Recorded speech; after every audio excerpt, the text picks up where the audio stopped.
प्रश्न आहेत, काही उत्तर देखील आहेत.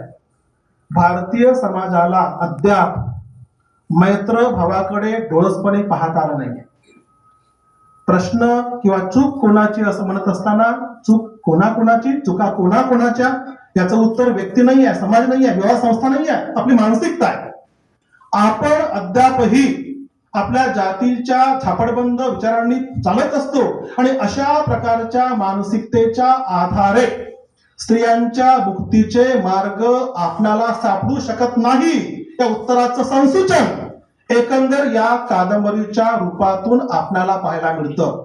जोपर्यंत आपण आपल्या परंपरागत बुरसटलेल्या जुनाट अशा प्रकारच्या विचारांच्या चौकटीतून बाहेर पडणार नाही, तोपर्यंत आपल्या मुक्तीचे मार्ग हे रूढ होऊ शकणार नाहीत. याचं आविष्करण या कादंबरीने कलात्मक आणि कथात्मक पद्धतीने सादर केलेलं आहे.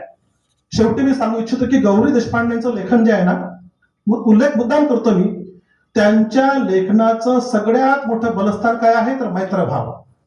तो आंतरराष्ट्रीय असेल, बाहेरच्या राज्याचा असेल, तिथे पात्र विदेशातील असतील, पण मैत्रीच्या आधारे, मैत्रभावाच्या आधारे आपल्याला आपल्या जीवनाला फुलावता येतं, फुलवता येतं, नवऱ्याला देखील परिवर्तित करता येतं. पण आपल्या या जठर, ताठर, निंपर अशा समाज व्यवस्थेला, अशा व्यवस्थेला बदलायची इच्छा आपली नसते आणि त्याच्यामुळे अशा अनेकानेक प्रकारच्या चुका आपल्या हातातून होत असतात. या चुकांना दुरुस्त करणं हे केवळ लेखनाचं काम नसतं, आपल्या मानसिकतेला बदलवणं हा त्याच्या उत्तर शोधाचा महत्वाचा असा भाग असतो.